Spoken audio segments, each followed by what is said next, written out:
আমার রাসূলের প্রতি যখন নাকি তীর বর্ষণ করা হলো, রাসূলের উপর একের পর এক আঘাত আসতে থাকলো। এই মহিলা সাহাবী আর নিজেকে কন্ট্রোল করতে পারলেন না, বরং তরবারি নিয়ে ময়দানে নেমে পড়লেন। তরবারি দিয়ে ওই কাফের মুশরিকের দলের তীরের আঘাতগুলো থামাইতে লাগলেন। আর নিজের হাতে যেই তীর ছিল ওই তীর দিয়া কাফের মুশরিকের দলকে নিশানা করে মারতে থাকলেন। ও মুসলমান ভাইয়েরা আমার, এই নাসিবা রাদিয়াল্লাহু তাআলা আনহুর আরেকটা নাম, প্রসিদ্ধ নাম হলো উম্মে উমারা রাদিয়াল্লাহু তাআলা আনহা। উম্মে উমারা রাদিয়াল্লাহু তাআলা আনহা এই মহিলা সাহাবীর একজন ছেলে ছিল, নামটা ছিল আব্দুল্লাহ।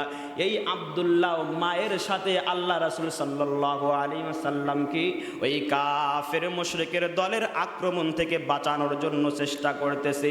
এমন সময় হঠাৎ কাফের মুশরিকের দলের পক্ষ থেকে একটা তীর যখন নিক্ষেপ করা হলো, ছোট্ট আব্দুল্লাহ ওই উম্মে উমারার আপন সন্তান, নিজের কলিজার টুকরা আব্দুল্লাহর শরীরে এসে ওই তীরটা বিদ্ধ হয়ে গেল। তীর বিদ্ধ হওয়ার সঙ্গে সঙ্গে ফিঙ্কি থেকে রক্ত বের হওয়া শুরু হয়ে গেল। গড় গড় করে শরীর থেকে রক্ত বের হয়। আর তার আম্মা জান, জনম দুঃখিনী মা উম্মে উমারা রাদিয়াল্লাহু তাআলা আনহা আব্দুল্লাহকে ডাক দেয়া বলে, ও আমার আদরের কলিজার টুকরা সন্তান, আমি বুঝতেছি তোমার শরীর থেকে রক্ত বের হয়ে, সব রক্ত হয়তো বের হয়ে যাবে, তুমি হয়তো বাঁচবে না, তবে আমি আম্মা জান চাই তোমার শেষ রক্ত বিন্দুটা শরীরের মধ্যে থাকা অবস্থায় আমার রাসূলকে তুমি হেফাজত করবি। ও আমার আদরের কলিজার টুকরা সন্তান, এই দিকে আয়, এই দিকে আয়।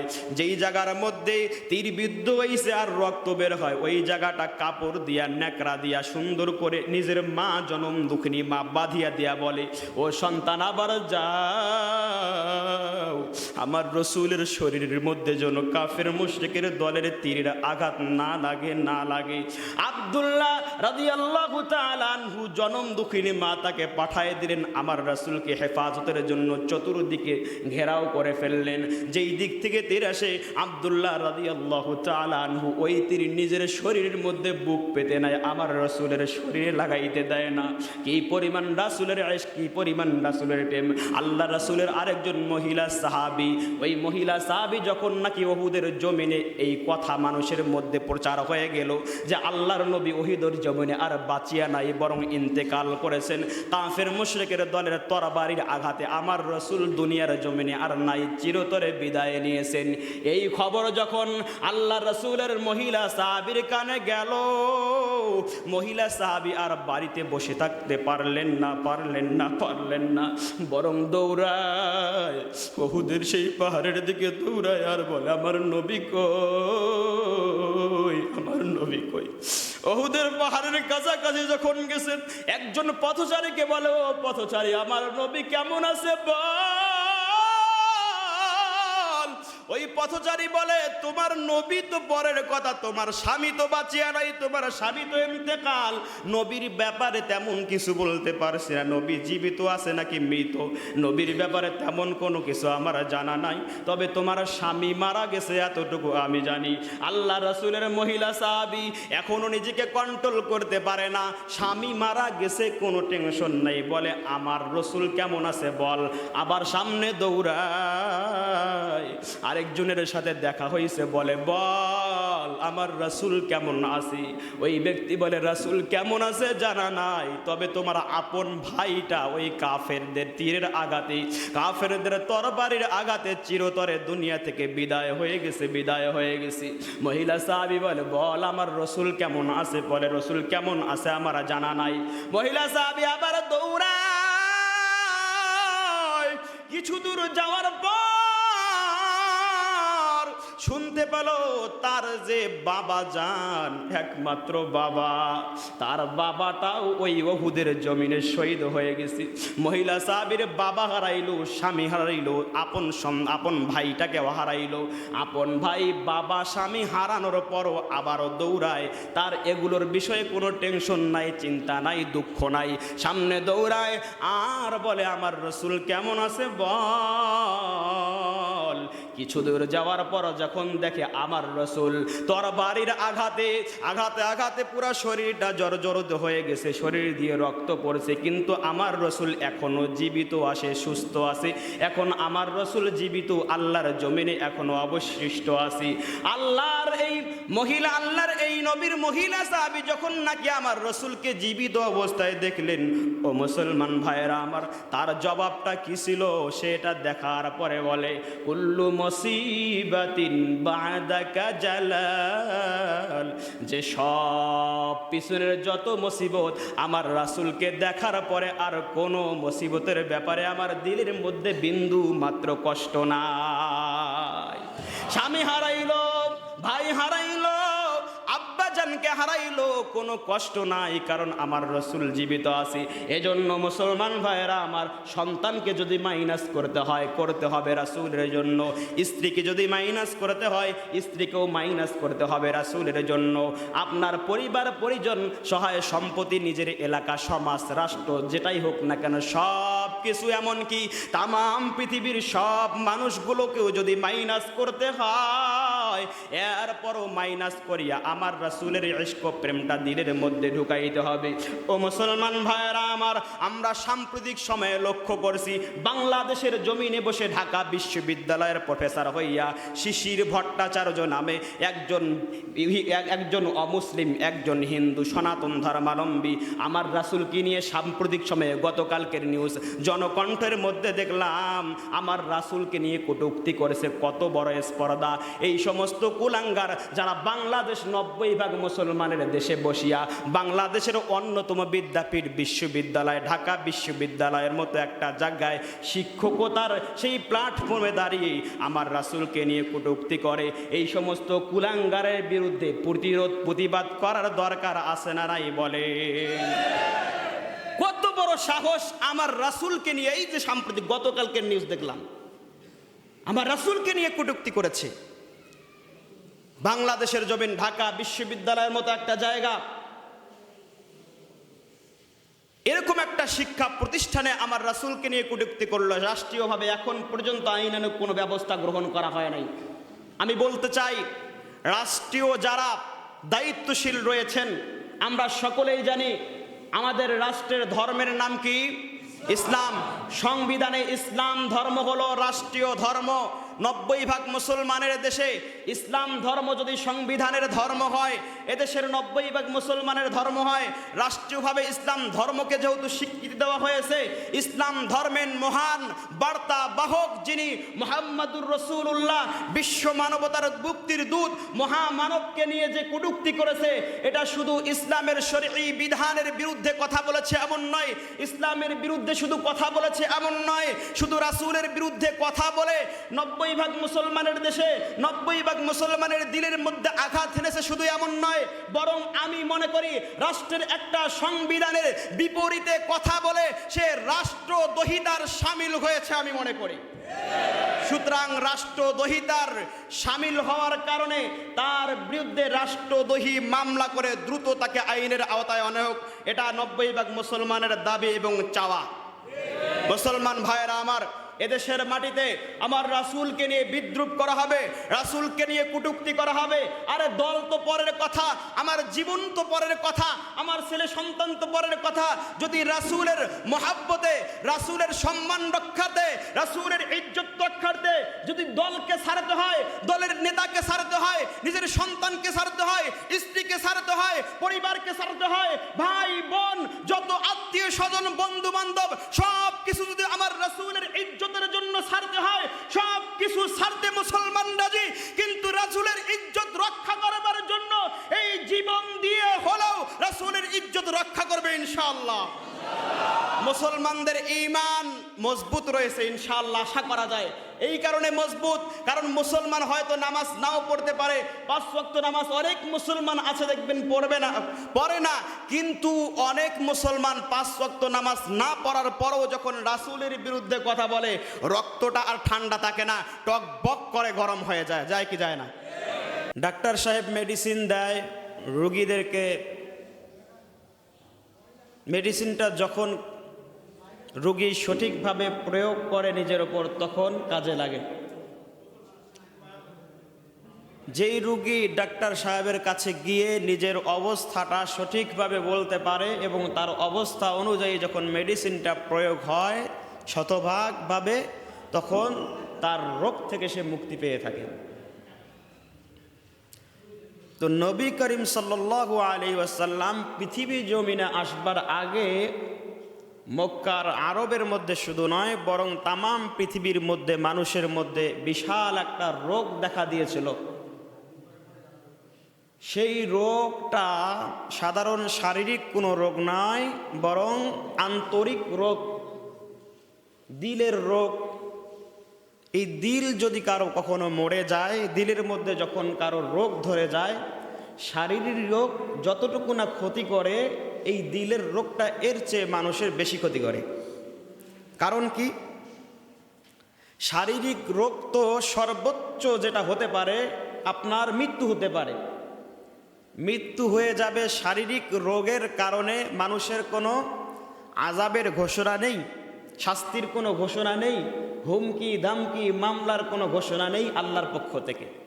তবে মানসিক, আন্তরিক, কলবি, দিলের যেই রোগ, এই রোগের ব্যাপারে হুমকি রয়েছে, আল্লাহ রাব্বুল আলামিনের পক্ষ থেকে সাবধান করে দেওয়া হয়েছে। তো যেই রোগটা দূর করবার জন্য আল্লাহ রাব্বুল আলামিন মহামানব মুহাম্মদুর রাসূলুল্লাহ সাল্লাল্লাহু আলাইহি ওয়াসাল্লামকে পাঠাইলেন। আপনাদের এলাকায় হঠাৎ করে একজন মানুষ যদি নতুন কোনো কার্যক্রম শুরু করতে যায়, ওই মানুষের প্রতি যদি মানুষের ভালোবাসা না থাকে, তার কার্যক্রমকে সহজে মানুষ গ্রহণ করবে না। আল্লাহ রাব্বুল আলামিন এই মহান মানবকে পাঠিয়ে 40টা বছর পর্যন্ত তার যত বৈশিষ্ট্য, তার যত গুণাগুণ, সব কিছু একের পর এক মক্কার জমিনে প্রকাশ করলেন। মক্কার কাফের মুশরিক সহ যত পূজারীপন্থী মুশরিকপন্থী দল ছিল, সব মানুষগুলো এক নামেই ডাকতো এবং চিনত আল্লাহ রাসূল সাল্লাল্লাহু আলাইহি ওয়াসাল্লামকে। নামটা কি জানা আছে? আল আমিন। আল্লাহু আকবার। কাফেররা পর্যন্ত কি আল আমিন, বিশ্বাসী, মানে তার কথার মধ্যে কোনো সংশয় সন্দেহ 40টা বছর তারা খুঁজে পায় নাই। আল্লাহু আকবার। ইহুদি মহিলার ঘটনা আপনারা জানেন, বিগত কোনো জুমায় বলেওছিলাম যে আল্লাহ রাসূল যখন ওয়াজ করছিলেন, আল্লাহ রাসূলের ওয়াজ শুনবার পরে ইহুদি মহিলা সে এসে যাকাত প্রদান করলো। যে রাসূল যেহেতু বলেছে, তো নিশ্চিত এর মধ্যে কোনো সন্দেহ সংশয় থাকতে পারে না, মুহাম্মদের কথা নিশ্চিত ঘটবে, কোনো সংশয় সন্দেহ নেই। ইহুদি মহিলা যাকাত প্রদান করে তার যে ব্যবসায়িক কাফেলাকে সিরিয়ার দিকে পাঠাইলেন ব্যবসার জন্য, 100 প্রায় উট নিয়ে আগমন করেছে সিরিয়ার জমিনে, ব্যবসা করে রওনা দিয়েছে বাসার দিকে। কিন্তু দুর্ভাগ্যের বিষয় হলো, দুঃখের কথা হলো, কষ্টের কথা হলো, ইহুদি মহিলা যে কোনো এক দূত মারফতে, যে কোনো এক মানুষের মাধ্যমে জানতে পারলেন যে এই ব্যবসায়িক কাফেলা পাঠিয়েছিলেন, ওটা ফেরত আসবার সময় মধ্যপথে, মাঝ পথে এসে ডাকাতির সম্মুখীন হয়েছে। মুসলমান ভাইরা আমার, ইহুদি মহিলা যখন নাকি জানতে পারলো ডাকাত দলের ডাকাতির সম্মুখীন হয়েছে তার ব্যবসায়িক কাফেলা, এটা শুনবার পরে তার জানি দিলের মধ্যে একটা কেমন নাড়া দিয়ে উঠল। মনে মনে বলে, মুহাম্মদ তো 40টা বছর আমাদের সামনে রয়েছে, একবারও মুহাম্মদকে মিথ্যা বলতে আমরা শুনলাম না।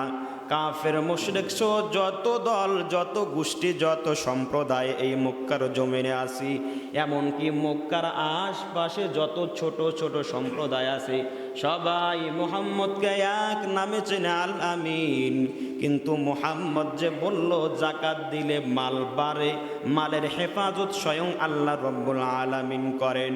কিন্তু আমি তো জাকাত দিলাম আমার সব সম্পদগুলা হিসাব করিয়া করিয়া, এরপরও কেন আল্লাহ রব্বুল আলামিন আমার এই সম্পদকে হেফাজত করলো না, করলো না, করলো না? ইহুদি মহিলা মনে মনে কল্পনা করে, হায় যদি আমার মালের হেফাজত না হয়, আমার যদি 100 ভাগ উটের মধ্যে ডাকাতি হয়, আজকে কিন্তু আমি মুহাম্মদকে ছাড়ব না। মুহাম্মদের কলারটা ধরিয়া বলবো, মুহাম্মদ তুমি না বলছিলা আল্লাহ রাস্তায় জাকাত দিলে আল্লাহ রব্বুল আলামিন মালের হেফাজত করে, কিন্তু আমি তো আমার মাল সবগুলা হিসাব করিয়া করিয়া যেই পরিমাণ জাকাত আছে সেই পরিমাণ জাকাত আল্লাহ রাস্তায় তুমি যেই আল্লাহর কথা বলো ওই আল্লাহর রাস্তায় ওই খাতের মধ্যে ব্যয় করলাম, এরপরও কেন আমার মালের হেফাজত হইল না? ইহুদি মহিলা মনে মনে এই কল্পনা করে আর জল্পনা করে। হঠাৎ করে রাস্তার মধ্যে দেখতে পায়, ওই যে দেখা যায় তার বণিক দল, তার ব্যবসায়িক দল, ব্যবসায়িক প্রতিনিধিরা উটগুলো নিয়ে যার যার মতো মাল সামান নিয়ে তার বাসার দিকে রওনা দিয়েছি। কাছাকাছি যখন চলে আসলো, ওই ব্যবসায়িক কাফেলার প্রতিনিধিদেরকে এই মহিলা জানায় দেন, ও আমার প্রতিনিধিরা, আমি তো শুনলাম তোমরা নাকি ডাকাতের সম্মুখীন হয়েছ, কিন্তু দেখি সুস্থ নিরাপদ অবস্থায় কেমনে আমার সামনে আসলা? প্রতিনিধিরা বলে, ও আমার মনিব, যখন নাকি ওই পথিমধ্যে রাস্তার মাঝখানে ডাকাতি হচ্ছিল, আমরা তখন পিছনে ছিলাম, শুনতে পাইলাম পথিমধ্যে ডাকাতি হচ্ছে। অনেক বড় বড় বড় বড় কাফেলা এরা ডাকাতির সম্মুখীন হয়েছে, কিন্তু আমাদের কাফেলার সামনে যেই উটটা ছিল, এক পা সামনে বাড়ায় আরেক পা পিছনে আসে। হঠাৎ করে উটটা জমিনের মধ্যে বসে পড়লো, বসে পড়লো, বসে পড়লো। আর ওই সামনের উটটাকে দেখিয়া পিছনের যে 99টা উট, সব উটগুলাও বসিয়া পড়লো, কেউ আর সামনে যায় না। যখন নাকি ডাকাতি শেষ হয়ে গেল, যার যার মতো ডাকাতরা বাসায় চলে গেল, এমন সময় সামনের উটটা দাঁড়িয়ে আবার পথ চলা শুরু করে দিল, পিছনের উটগুলাও দাঁড়িয়ে যার যার মতো পথ চলা শুরু করে দিল। রাস্তা ক্লিয়ার হয়ে গেল, আমরা মুক্ত অবস্থায় নিরাপদে বাসায় ফিরলাম। একজন ইহুদি মহিলার মধ্যে ইয়াকিন, আমার নবী আলামিন, আমাদের মধ্যে ইয়াকিন কতটুকু? একটু বিপদের মধ্যেই পড়লে সব বলে যাই, বলে আল্লাহ আমাকেই শুধু দেখলো আর কাউকে দেখলো না। ইমানের মধ্যে কত দুর্বলতা আমাদের মুসলমান ভাইয়েরা আমার। ইমানের মধ্যে সর্বোত্তম ইমান, সর্বোচ্চ ইমানের যেই নিদর্শন আল্লাহ রব্বুল আলামিন যেই আয়াতখানা খুতবার শুরুতে পাঠ করেছিলাম, আপনাদের মনে আছে কিনা জানা নাই। কুল ইন কুনতুম তুহিব্বুনাল্লাহা ফাত্তাবিউনি ইউহিব্বুকুমুল্লাহ ওয়া ইয়াগফির লাকুম যুনুবাকুম ওয়াল্লাহু গফুরুর রহিম।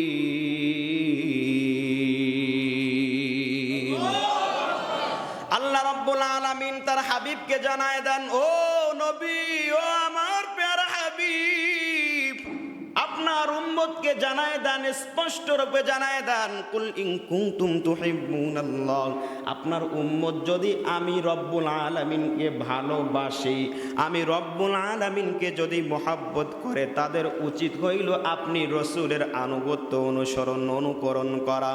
রাসূলের আনুগত্য অনুসরণ অনুকরণ করলে আল্লাহ রব্বুল আলামিন কোরআনুল কারীমের ওই আয়াতের মধ্যে জানায় দেন, ইউহিব্বুকুমুল্লাহ, স্বয়ং আল্লাহ রব্বুল আলামিন ওই বান্দাকে ভালোবাসবে। আল্লাহ নিজেই বান্দাকে ভালোবাসবেন,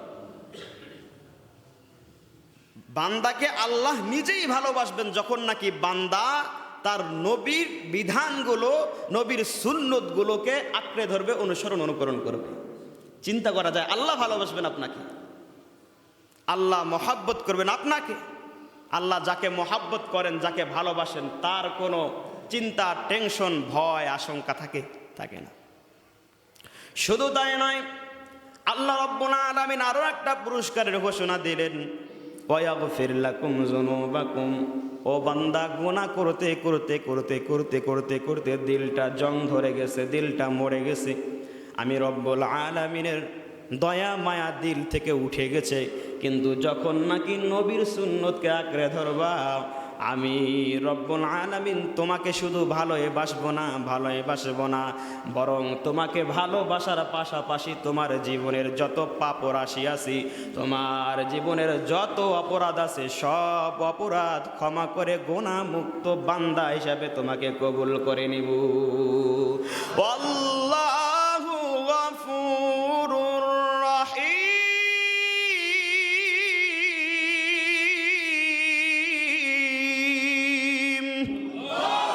আল্লাহ রাব্বুল আলামিন বলেন, ওয়াগফির লাকুম যুনুবাকুম। আমি রব্বুল আলামিন তোমাদেরকে ভালোবাসবার পরে তোমাদের গুনাহগুলা কেন ক্ষমা করব?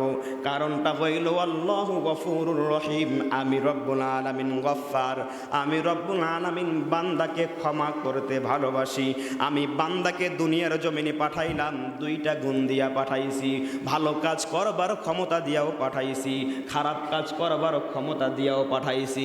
আমি রব্বুল আলামিন বান্দাকে সৃষ্টি করবার আগেই আমি জানি বান্দাকে যখন নাকি দুনিয়ার জমিনে আমি পাঠাইব, এই মানুষগুলা দুনিয়ার জমিনে যাওয়ার পরে অপরাধ করবে, পাপ করবার পরে আমি রব্বুল আলামিনের স্মরণ যখন হয়ে যাবে, আমি রব্বুল আলামিনের ভয়ে চোখের পানি সারিয়া দিয়া বারবার আমি রব্বে কারিমের কাছে ক্ষমা চাবি।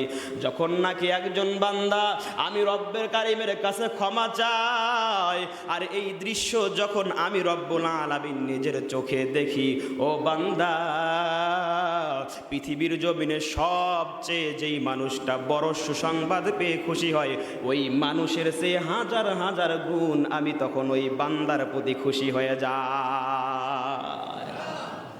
এজন্য এটা আল্লাহ রাব্বুল আলামিন আপনার সব গুনাহ ক্ষমা করে দেবেন। তবে শর্ত হলো আল্লাহ রাসূলের সুন্নতকে আঁকড়ে ধরতে হবে, আনুগত্য করতে হবে। রাসূলের আনুগত্য, রাসূলের প্রেম, রাসূলের ইশক, রাসূলের মুহাব্বত সাধারণ কোনো মুহাব্বত নয়, সাধারণ ছেলের মতো কোনো মুহাব্বত নয়। সন্তানের প্রতি পিতার যেমন মুহাব্বত, মায়ের যেমন মুহাব্বত, এই মুহাব্বতের নয়। স্ত্রীর প্রতি স্বামীর যেমন মুহাব্বত, স্বামীর প্রতি স্ত্রীর যেমন মুহাব্বত, এই মুহাব্বতের মতো নয়। বন্ধুর প্রতি বন্ধুর যেই মুহাব্বত, এই মুহাব্বতের মতো নয়। মুসল্লির প্রতি ইমাম সাহেবের, বক্তা সাহেবের, খতিব সাহেবের যেই মুহাব্বত, এই মুহাব্বতের মতো নয়। খতিব সাহেবের প্রতি মুসল্লিদের যেই মায়া, ভালোবাসা, মুহাব্বত, এই মুহাব্বতের মতো নয়। বরং আল্লাহ রাব্বুল আলামিনের প্যারা দোস্ত মুহাম্মাদুর রাসূলুল্লাহ সাল্লাল্লাহু আলাইহি ওয়াসাল্লাম হাদিসের মধ্যে জানায় দিলেন এই মুহাব্বতটা কেমন মুহাব্বত হবে। আল্লাহ রাব্বুল আলামিনের প্যারা হাবিব বললেন, ও আমার উম্মত, লা ইউমিনু আহাদুকুম হাত্তা আকুনা আহাব্বা ইলাইহি মিন ওয়ালিদিহি ওয়া ওয়ালাদিহি ওয়ান নাসি আজমাইন। তোমরা ততক্ষণ পর্যন্ত সত্যিকারে শতভাগ মুমিন হইতে পারবা না, ইমানদার হইতে পারবা না, যতক্ষণ না আমি রসুলকে নিজের বাবার চেয়ে, নিজের সন্তানের চেয়ে, পরিবারের চেয়ে, এমনকি পৃথিবীর জমিনে যত মানুষ, সব মানুষের চেয়ে যতক্ষণ না আমি রসুলকে বেশি ভালোবাসবে, ততক্ষণ পর্যন্ত তোমরা সত্যিকারে পরিপূর্ণ ইমানদার হইতে পারবা না।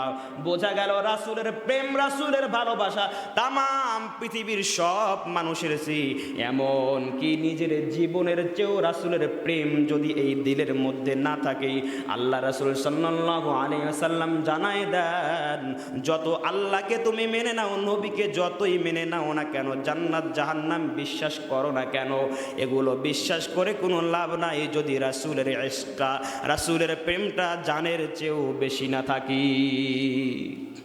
খলিফাতুল মুসলিমিন হযরত ওমর রাদিয়াল্লাহু তাআলা আনহু রাসূলের সাথে হাঁটছিলেন, পথিমধ্যে একসাথে রাসূলের সাথে হাঁটছে আর বলে, ইয়া রাসূলুল্লাহ, আপনাকে অনেক মহব্বত করি, তবে জীবনের চেয়েও এখনো বেশি মহব্বত করতে পারি নাই। জানের চেয়েও এখনো আপনাকে বেশি মোহাব্বত করতে পারি নাই রাসূল গো আমার রাসূল খলিফাতুল মুসলিমিন, এমন একজন খলিফা, এমন একজন মহামানুষ, যেই খলিফার ব্যাপারে, যেই ওমরের ব্যাপারে আমার রাসূল বলেন, আমি নবীর পরে যদি কোনো ব্যক্তি নবী হতো তাহলে এই ওমর হতো। এমন একজন খলিফাতুল মুসলিমিন হযরত ওমর রাদিয়াল্লাহু তাআলা আনহুকে আল্লাহ রাসূল সাল্লাল্লাহু আলাইহি ওয়াসাল্লাম কি জবাব দিয়েছিলেন, আমরা যদি এই জবাব নিয়ে একবার উপলব্ধি করতাম আর বাস্তব জীবনে এটাকে খাটাবার চেষ্টা করতাম, সত্যিকারের রাসূলের ইশক কারে বলে, প্রেম কারে বলে, এটা সমাজের মধ্যে বাস্তবায়িত হতো। আল্লাহ রাসূল সাল্লাল্লাহু আলাইহি ওয়াসাল্লাম হযরত ওমর রাদিয়াল্লাহু তাআলা আনহুকে বলেন, ওমর তুমি এখনো পরিপূর্ণ ঈমানদার হইতে পারো না। চিন্তা করা যায়, ওমর রাদিয়াল্লাহু তাআলা আনহুকে বলতেছে এখনো পরিপূর্ণ ঈমানদার হইতে পারো না। ওমর রাদিয়াল্লাহু তাআলা আনহুর মুখটা কালো হয়ে গেল, চিন্তায় পড়ে গেলেন, টেনশনে পড়ে গেলেন, দিলটাকে বুঝাইলেন। কিছুক্ষণ পরে আমার রাসূলকে বলে, ইয়া রাসূলুল্লাহ, ইয়া হাবিবাল্লাহ, এবার আমার দিলটা তৈরি হয়ে গেছে, অন্তরটা তৈরি হয়ে গেছে, এখন আমি আমার জানের চেয়েও আপনাকে বেশি মহব্বত করি, আমার জানের চেয়েও এখন মহব্বত করি। আমার নবী জানায় দেন, ও ওমর, এখন তুমি পরিপূর্ণ সাচ্চা পাক্কা মুসলমান হইতে পারছো রে ওমর। আমার জানের চেয়েও, যার যার জানের চেয়েও, প্রাণের চেয়েও আমি রাসূলকে যদি তারা মহব্বত না করে, আমার উম্মত নিজের জীবনের চেয়েও যদি আমি রাসূলকে মহব্বত না করে, ওই উম্মত পরিপূর্ণ ঈমানদার হইতে পারবে না। কত ভয়ঙ্কর কথা! এজন্য রাসূলের ইশকটা যার মধ্যে থাকবে, রাসূলের প্রেমটা যার মধ্যে থাকবে, তার হাসর নাসর রাসূলের সাথে হবে। দলিল কি? আল্লাহ রাসূলের একজন সাহাবী রাসূল করিম সাল্লাল্লাহু আলাইহি ওয়াসাল্লামকে জানায় দেন, ইয়া রাসূলুল্লাহ, ইয়া হাবিবাল্লাহ, কিয়ামত কবে হবে জানতে চাই, কিয়ামত কবে হবে জানতে চাই। কিয়ামত কবে হবে আমার রাসূল জানেন? একমাত্র জানেন কে? কিয়ামত কবে হবে একমাত্র আল্লাহ রাব্বুল আলামিন জানেন। আল্লাহু আলাম, আল্লাহ রাব্বুল আলামিন এই বিষয়ে অবগত, আর দুনিয়ার জমিনে কেউ জানে না কিয়ামত কবে হবে। কিয়ামত কবে হবে একমাত্র আল্লাহ রাব্বুল আলামিনই ভালো জানেন। তবে এই সাহাবী আল্লাহ রাসূল সাল্লাল্লাহু আলাইহি ওয়াসাল্লামকে বলেন, ইয়া রাসূলুল্লাহ, ইয়া হাবিবাল্লাহ, আমি আপনাকে অনেক পরিমাণ ভালোবাসি, নিজের জীবনের চেয়েও বেশি ভালোবাসি ইয়া রাসূলুল্লাহ। আল্লাহ রাসূল সাল্লাল্লাহু আলাইহি ওয়াসাল্লাম সাহাবীকে বলেন, ও আমার সাহাবী, আল মারউ মা'a মান আহাব্বা, এই পৃথিবীর জমিনে যেই ব্যক্তি যাকে ভালোবাসবে আল্লাহ রাব্বুল আলামিন ওই ব্যক্তির সাথে তারা হাসর নাসর কায়েম করে দিবি। যে যাকে ভালোবাসবে, আল মারউ মা'a মান আহাব্বা, যে যাকে ভালোবাসবে তার সাথে তার হাসর নাসর কায়েম হবে। এজন্য রাসূলের ইশক প্রেমটা কেমন সাহাবাদের মধ্যে ছিল যদি আমরা কল্পনা করতাম। মুসআব রাদিয়াল্লাহু তাআলা আনহু ধনির দুলাল, আদরের দুলাল, সবচেয়ে সুন্দর সুদর্শন একজন যুবক ছিল এই মুসআব রাদিয়াল্লাহু তাআলা আনহু। মক্কার মধ্যে সবচেয়ে সুদর্শন, সবচেয়ে দামি পোশাক পরতো, সবচেয়ে যে দামি সুগন্ধি পারফিউম সেটা সে ব্যবহার করত। অনেক বড় সম্পদশালী ধনীর পরিবারে জন্মগ্রহণ করেছেন মুসআব রাদিয়াল্লাহু তাআলা আনহু। আমার রাসূল সাল্লাল্লাহু আলাইহি ওয়াসাল্লামের প্রশংসা যখন তার কানে আসলো, আমার রাসূল সাল্লাল্লাহু আলাইহি ওয়াসাল্লামের কথা যখন শুনলেন, দিলটা নরম হয়ে গেল, ইসলামের ছায়াতলে চলে আসলেন, লা ইলাহা ইল্লাল্লাহ এই কালেমার ছায়াতলে চলে আসলেন। বাসার মধ্যে খবর চলে গেছে, অনেক লম্বা চূড়া ঘটনা। এই সাহাবী যখন নাকি ইসলাম গ্রহণ করলেন, ইসলাম গ্রহণ করবার পর নিজের যত নামাজ কালাম আমল আখলাক আছে সব কিছু গোপন রেখে দিলেন, যাতে করে কেউ বুঝতে না পারে যে মুসআব রাদিয়াল্লাহু তাআলা আনহু ইসলাম গ্রহণ করেছেন। কারণ ওই সময় এমন একটা দুর্বল অবস্থা ছিল মুসলমানদের যে কেউ ইসলাম গ্রহণ করলেই তার ওপর নির্যাতনের রিস্টিমডোলার চলতো। নির্যাতনের এত পরিমাণ মাত্রা ছিল, ঈমান নেয়া টেকা বড় মুশকিল ছিল। এরপরও এরকম কোনো নজির নাই যে সাহাবীদের মধ্য থেকে এত পরিমাণ নির্যাতিত হওয়ার পরে তারা ইসলাম ছেড়েছেন, ঈমান ছেড়েছেন, এরকম নজির পাবেন না।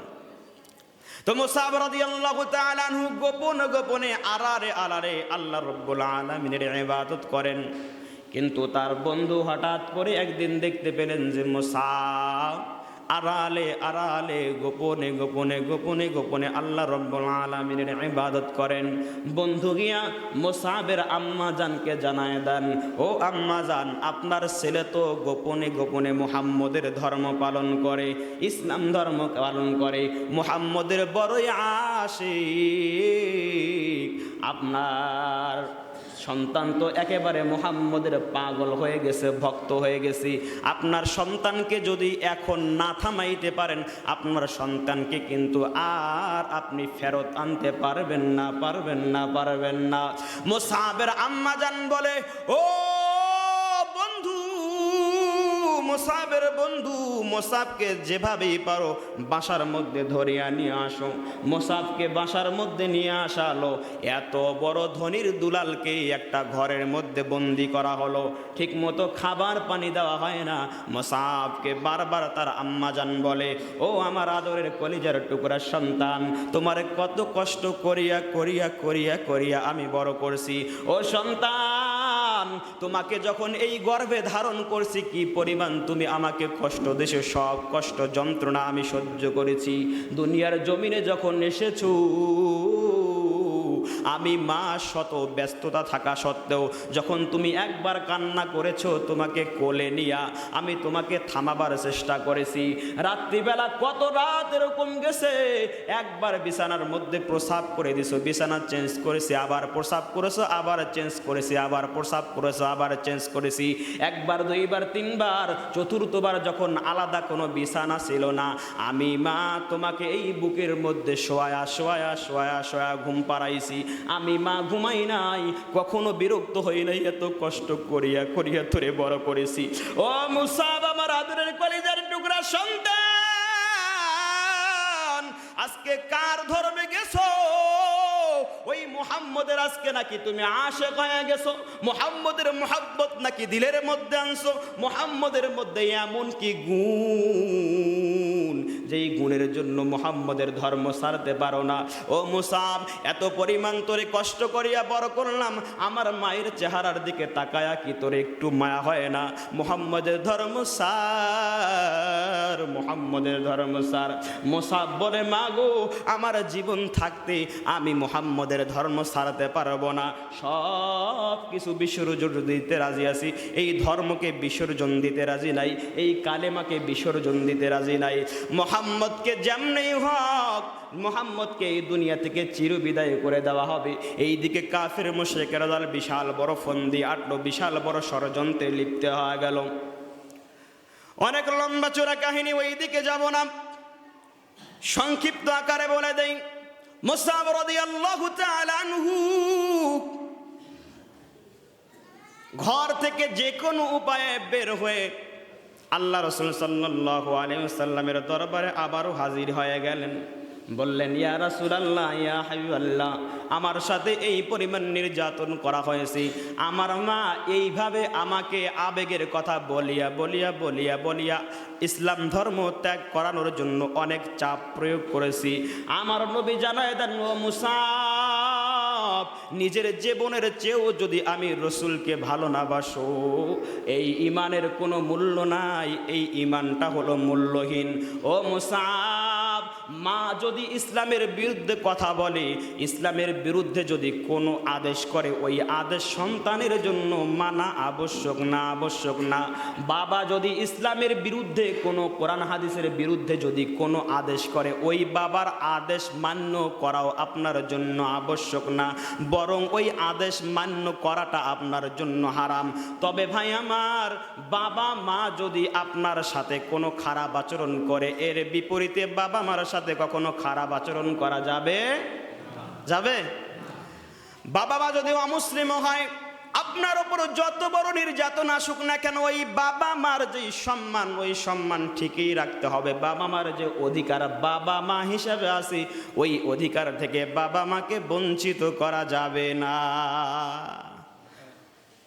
অমুসলিমও যদি হয়, আর আজকে মুসলমানের সন্তান হয় বাবাকে লাথি মারে, মাকে লাথি মারে, বহুত ঘটনা ঘটতেছে, অভাব নেই। কি আশ্চর্য অবস্থা! মুসাব রাদিয়াল্লাহু তাআলা আনহুর অনেক লম্বা চূড়া ঘটনা। দুনিয়ার সব কিছু ছাড়লেন, মাকে ছাড়লেন, বাবাকে ছাড়লেন, এত ধন সম্পদ পর্যন্ত ছেড়ে দিলেন শুধুমাত্র আমার রাসূলের ইশকে, রাসূলের মুহাব্বতে। আল্লাহর রাসূলের আরেকজন মহিলা সাহাবী নাসিবা রাদিয়াল্লাহু তাআলা আনহা, উহুদের ময়দানে যখন আল্লাহর রাসূল সাল্লাল্লাহু আলাইহি ওয়াসাল্লাম যুদ্ধ করেছিলেন, যুদ্ধ করা অবস্থায় এক সময়ে গিয়ে মুসলমানদের মধ্যে একটা বিপর্যয় তৈরি হয়ে গেল। কাফের মুশরিকের দলের পাল্লাটা হঠাৎ করিয়া যে কোনো কারণে ভারী হয়ে গেল। ওটা আলাদা আলোচনা, ওই দিকে যাব না। যেই কথাটা বোঝাতে চাচ্ছিলাম, আমার রাসূলের প্রতি যখন নাকি তীর বর্ষণ করা হলো, রাসূলের উপর একের পর এক আঘাত আসতে থাকলো। এই মহিলা সাহাবী আর নিজেকে কন্ট্রোল করতে পারলেন না, বরং তরবারি নিয়ে ময়দানে নেমে পড়লেন। তরবারি দিয়ে ওই কাফের মুশরিকের দলের তীরের আঘাতগুলো থামাইতে লাগলেন। আর নিজের হাতে যেই তীর ছিল, ওই তীর দিয়া কাফের মুশরিকের দলকে নিশানা করে মারতে থাকলেন। ও মুসলমান ভাইয়েরা আমার, এই নাসিবা রাদিয়াল্লাহু তাআলা আনহুর আরেকটা নাম, প্রসিদ্ধ নাম হলো উম্মে উমারা রাদিয়াল্লাহু তাআলা আনহা। উম্মে উমারা রাদিয়াল্লাহু তাআলা আনহা এই মহিলা সাহাবীর একজন ছেলে ছিল, নামটা ছিল আব্দুল্লাহ। এই আব্দুল্লাহ মায়ের সাথে আল্লাহ রাসূল সাল্লাল্লাহু আলাইহি ওয়াসাল্লামকে ওই কাফের মুশরিকের দলের আক্রমণ থেকে বাঁচানোর জন্য চেষ্টা করতেছে। এমন সময় হঠাৎ কাফের মুশরিকের দলের পক্ষ থেকে একটা তীর যখন নিক্ষেপ করা হলো, ছোট্ট আব্দুল্লাহ ওই উম্মে উমারার আপন সন্তান, নিজের কলিজার টুকরা আব্দুল্লাহর শরীরে এসে ওই তীরটা বিদ্ধ হয়ে গেল। তীর বিদ্ধ হওয়ার সঙ্গে সঙ্গে ফিঙ্কি থেকে রক্ত বের হওয়া শুরু হয়ে গেল। গড় গড় করে শরীর থেকে রক্ত বের হয়। আর তার আম্মা জান, জনম দুঃখিনী মা উম্মে উমারা রাদিয়াল্লাহু তাআলা আনহা আব্দুল্লাহকে ডাক দেয়া বলে, ও আমার আদরের কলিজার টুকরা সন্তান, আমি বুঝতেছি তোমার শরীর থেকে রক্ত বের হয়ে, সব রক্ত হয়তো বের হয়ে যাবে, তুমি হয়তো বাঁচবে না, তবে আমি আম্মা জান চাই তোমার শেষ রক্ত বিন্দুটা শরীরের মধ্যে থাকা অবস্থায় আমার রাসূলকে তুমি হেফাজত করবি। ও আমার আদরের কলিজার টুকরা সন্তান, এই দিকে আয়, এই দিকে আয়। যেই জায়গার মধ্যে তীর বিদ্ধ হয়েছে আর রক্ত বের হয়, ওই জায়গাটা কাপড় দিয়া, ন্যাকড়া দিয়া সুন্দর করে নিজের মা, জনম দুঃখিনী মা বাঁধিয়া দিয়া বলে, ও সন্তান আবার যাও, আমার রাসূলের শরীরের মধ্যে যেন কাফের মুশরিকের দলের তীরের আঘাত না লাগে। আব্দুল্লাহ রাদিয়াল্লাহু তাআলা আনহু জনম দুঃখিনী মা তাকে পাঠিয়ে দিলেন আমার রাসূলকে হেফাজতের জন্য। চতুর্দিকে ঘেরাও করে ফেললেন। যেই দিক থেকে তীর আসে, আব্দুল্লাহ রাদিয়াল্লাহু তাআলা আনহু ওই তীর নিজের শরীরের মধ্যে বুক পেতে নেয়, আমার রাসূলের শরীরে লাগাইতে দেয় না। কি পরিমাণ রাসূলের ইশক, কি পরিমাণ রাসূলের প্রেম! আল্লাহ রাসূলের আরেকজন মহিলা সাহাবী, ওই মহিলা সাহাবী যখন নাকি উহুদের জমিনে এই কথা মানুষের মধ্যে প্রচার হয়ে গেল যে আল্লাহর নবী উহুদের জমিনে আর বাঁচিয়া নাই, বরং ইন্তেকাল করেছেন কাফের মুশরিকের দলের তরবারির আঘাতে, আমার রাসূল দুনিয়ার জমিনে আর নাই, চিরতরে বিদায় নিয়েছেন। এই খবর যখন আল্লাহ রাসূলের মহিলা সাহাবীর কানে গেল, মহিলা সাহাবী আর বাড়িতে বসে থাকতে পারলেন না, বরং দৌড়ায় উহুদের সেই পাহাড়ের দিকে দৌড়ায় আর বলে, আমার নবী কই, আমার নবী কই। উহুদের পাহাড়ের কাছাকাছি যখন গেছেন, একজন পথচারীকে বলে, ও পথচারী, আমার নবী কেমন আছে বল। ওই পথচারী বলে, তোমার নবী তো পরের কথা, তোমার স্বামী তো বাঁচিয়া নাই, তোমার স্বামী তো ইন্তেকাল, নবীর ব্যাপারে তেমন কিছু বলতে পারছি না, নবী জীবিত আছে নাকি মৃত নবীর ব্যাপারে তেমন কোনো কিছু আমার জানা নাই, তবে তোমার স্বামী মারা গেছে এতটুকু আমি জানি। আল্লাহ রাসূলের মহিলা সাহাবী এখনো নিজেকে কন্ট্রোল করতে পারে না, স্বামী মারা গেছে কোনো টেনশন নাই, বলে আমার রসুল কেমন আছে বল। আবার সামনে দৌড়ায়, আরেকজনের সাথে দেখা হয়েছে, বলে বল আমার রাসূল কেমন আছে। ওই ব্যক্তি বলে রাসূল কেমন আছে জানা নাই, তবে তোমার আপন ভাইটা ওই কাফেরদের তীরের আঘাতে, কাফেরদের তরবারির আঘাতে চিরতরে দুনিয়া থেকে বিদায় হয়ে গেছে, বিদায় হয়ে গেছে। মহিলা সাহাবী বলে বল আমার রসুল কেমন আছে, বলে রসুল কেমন আছে আমার জানা নাই। মহিলা সাহাবী আবার দৌড়ায়, কিছু দূর যাওয়ার পর শুনতে পেল তার যে বাবা যান, একমাত্র বাবা, তার বাবাটাও ওই উহুদের জমিনে শহীদ হয়ে গেছে। মহিলা সাহাবীর বাবা হারাইলো, স্বামী হারাইলো, আপন ভাইটাকেও হারাইলো। আপন ভাই বাবা স্বামী হারানোর পরও আবারও দৌড়ায়, তার এগুলোর বিষয়ে কোনো টেনশন নাই, চিন্তা নাই, দুঃখ নাই, সামনে দৌড়ায় আর বলে আমার রসুল কেমন আছে বল। কিছু দূর যাওয়ার পর যখন দেখে আমার রসুল তরবারির আঘাতে আঘাতে আঘাতে পুরো শরীরটা জর্জরিত হয়ে গেছে, শরীর দিয়ে রক্ত পড়ছে, কিন্তু আমার রসুল এখনো জীবিত আছে, সুস্থ আছে, এখন আমার রসুল জীবিত, আল্লাহর জমিনে এখনো অবশিষ্ট আছে। আল্লাহর এই নবীর মহিলা সাহাবী যখন নাকি আমার রসুলকে জীবিত অবস্থায় দেখলেন, ও মুসলমান ভাইয়েরা আমার, তার জবাবটা কি ছিল সেটা দেখার পরে বলে কুল্লু মুসিবাতিন বাদাকা জালাল, যে সব পিছনের যত মুসিবত আমার রাসূলকে দেখার পরে আর কোনো মুসিবতের ব্যাপারে আমার দিলের মধ্যে বিন্দু মাত্র কষ্ট নাই। স্বামী হারাইলো, ভাই হারাইলো, আব্বাজানকে হারাইলো, কোনো কষ্ট নাই, কারণ আমার রসুল জীবিত আছে। এজন্য মুসলমান ভাইয়েরা আমার, সন্তানকে যদি মাইনাস করতে হয় করতে হবে রাসূলের জন্য, স্ত্রীকে যদি মাইনাস করতে হয় স্ত্রীকেও মাইনাস করতে হবে রাসূলের জন্য। আপনার পরিবার পরিজন সহায় সম্পত্তি, নিজের এলাকা, সমাজ, রাষ্ট্র যেটাই হোক না কেন সব কিছু, এমনকি তামাম পৃথিবীর সব মানুষগুলোকেও যদি মাইনাস করতে হয় এরপরও মাইনাস করিয়া আমার রাসূলের ইশক প্রেমটা দিলের মধ্যে ঢুকাইতে হবে। ও মুসলমান ভাইয়েরা আমার, আমরা সাম্প্রতিক সময়ে লক্ষ্য করছি বাংলাদেশের জমিনে বসে ঢাকা বিশ্ববিদ্যালয়ের প্রফেসর হইয়া শিশির ভট্টাচার্য নামে একজন অমুসলিম, একজন হিন্দু সনাতন ধর্মাবলম্বী আমার রাসূলকে নিয়ে সাম্প্রতিক সময়ে গতকালকের নিউজ জনকণ্ঠের মধ্যে দেখলাম আমার রাসূলকে নিয়ে কটূক্তি করেছে। কত বড় স্পর্ধা! এই সমস্ত কুলাঙ্গার যারা বাংলাদেশ 90% মুসলমানের দেশে বসিয়া বাংলাদেশের অন্যতম বিদ্যাপীঠ বিশ্ববিদ্যালয় ঢাকা বিশ্ববিদ্যালয়ের মতো একটা জায়গায় শিক্ষকতার সেই প্ল্যাটফর্মে দাঁড়িয়ে আমার রাসূলকে নিয়ে কটূক্তি করে, এই সমস্ত কুলাঙ্গারের বিরুদ্ধে প্রতিবাদ করার দরকার আছে না নাই বলে? কত বড় সাহস আমার রাসূলকে নিয়ে! এই যে সাম্প্রতিক গতকালকের নিউজ দেখলাম, আমার রাসূলকে নিয়ে কটূক্তি করেছে। বাংলাদেশের জমিন ঢাকা বিশ্ববিদ্যালয়ের মতো একটা জায়গা, এরকম একটা শিক্ষা প্রতিষ্ঠানে আমার রাসূলকে নিয়ে কটূক্তি করলো। রাষ্ট্রীয়ভাবে এখন পর্যন্ত আইনানুগ কোনো ব্যবস্থা গ্রহণ করা হয় নাই। আমি বলতে চাই, রাষ্ট্রীয় যারা দায়িত্বশীল রয়েছেন, আমরা সকলেই জানি আমাদের রাষ্ট্রের ধর্মের নাম কি? ইসলাম। সংবিধানে ইসলাম ধর্ম হলো রাষ্ট্রীয় ধর্ম।